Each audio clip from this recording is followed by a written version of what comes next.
Сәлем достар, қалдарыңыз қалай? Бүгін қамыры жыртылмай, езілмей пісетін мантыны жасайтын боламыз. Видеоны соңына дейін көріңіздер. Өте керемет болып шығады, менімен бірге жасап көріңіздер. Видеода көріп тұрғандарыңыздай сочный болып шығады. Ең алдымен таза ыдысымызға суымызды, одан соң бір жұмыртқа саламыз. Менің суым салқын болды, салқын суға елеген дұрысырақ. Және керегінше тұз саламыз. Үшеуін жақсылап араластырып аламыз. Одан соң керегінше ұнды сала отыра, қаттырақ етіп қамыр елеп аламыз. Достар, каналым ұнап жатса, төменде тұрған подписация батырмасын басып, жанындағы қоңыраушаны баса кетіңіздер. Алдағы уақытта шыққан видеом бірінші болып сіздерге көрінетін болады. Міне қамырымыз дайын болды. Мен бетін жауып жарты сағатқа қалдырдым. Қамыр дайын болғанша салмасына көшейік. Менде тартылған ет және картошка, пияз. Бұны да көз мөлшерімен өздеріңіз қоса берсеңіздер болады. Мен 2 пияз, 3 картошка қосқан болатынмын 400 грамм етке, яғни тартылған етімізге.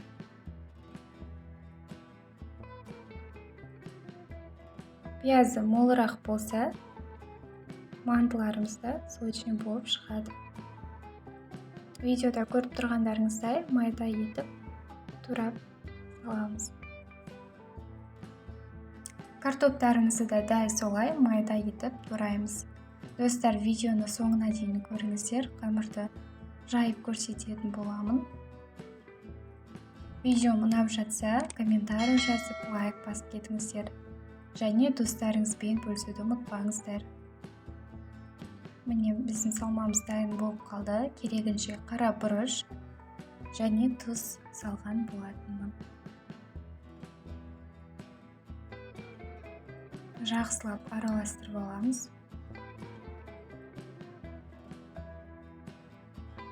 Міне біздің салмамыз дайын болды. Менің қамырым шамамен 1 сағаттай тұрды, өте керемет болып июі қанған болатын. Қамырымды 2-ге бөліп алдым, жаюға ыңғайлы болу үшін. Сіздер де солай жасасаңыздар болады. Қолдың көмегімен әбден тағы да кішкене илеп аламыз. Сонда қамырларыңыз жақсы жайылатын болады.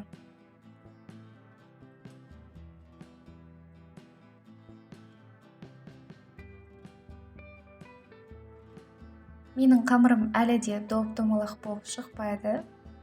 Жайлап үйреніп жатырмын. Міне дайын болып қалды. Енді мантының қамырына осылай 4 бұрышты етіп кесу үшін қамырымызды осылай жинап аламыз.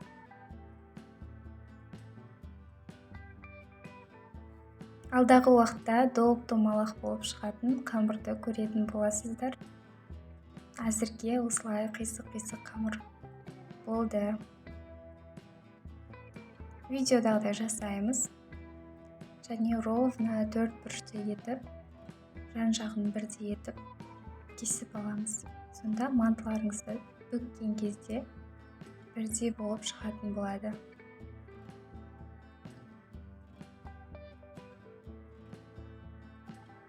Мантының қамырын жұқа етіп жайған дұрыс, өйткені бұл буға піседі. Салмамызға осылай салмамызды салатын кезде май құямыз, сонда сочный болады. Алдын ала майды құйып қоймаймыз. Осылай бір араластырып, қамырымызға сала береміз. Мен қамырды осылай бірінші жайып алам, одан соң салмасын салам, сол маған ыңғайлы.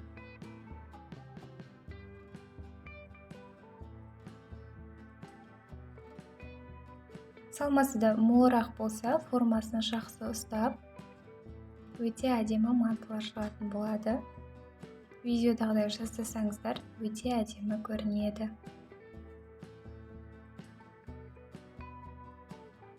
Сіздерге тағы да 3-4 рет көрсетіп жатырмын.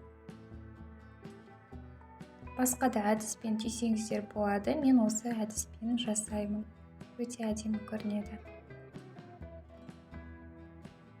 Достар, әлі де каналыма тіркелмеген болсаңыздар, төмендегі подписаться батырмасын басып, қоңыраушаны баса кетіңіздер.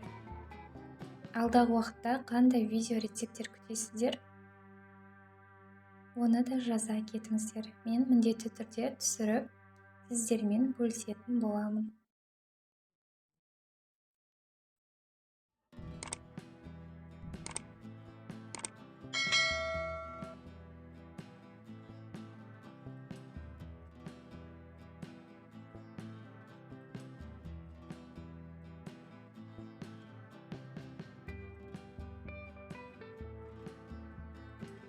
Мен барлығын түйіп шықтым.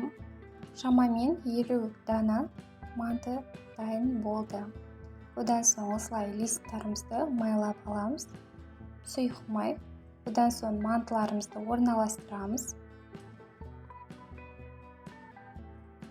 Қатты жақын етпей ақ қойыңыздар, жабысып қалуы мүмкін.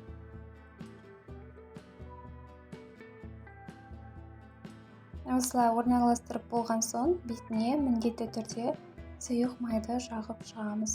Сонда беті, қамырдың беті кеппей, өте әдемі болып жылтырап пісетін болады. Осы уақытта ыдысына суымызды қайнатып қоямыз. Барлығын осылай жасап шықтым. Міне ыдысымызға салдық. Бетін жауып 45 минут бетін ашпай пісіріп аламыз. Қатты отта. Одан соң мантыға подлива жасасаңыздар болады. Мен пиязды осылай турап, оның үстіне сәбізді үккіштен өткізіп қуырып алған болатын. Өте дәмді болады, жасап көріңіздер. Міне мантымыз дайын болды. 45 минутта піскен болатын. Өте дәмді болып шықты. Міндетті түрде жасау көріңіздер, жасауға кеңес беремін. Видео ұнап жатса, комментарий жазып, лайк басуды ұмытпаңыздар. Және достарыңызбен бөлісуді ұмытпаңыздар.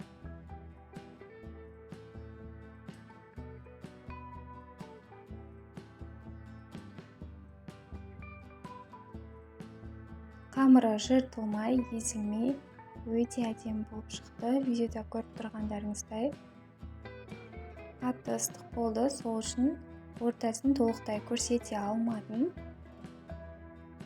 Жасауға кеңес беремін. Сіздерге ас болсын, сіздермен болған аяулым.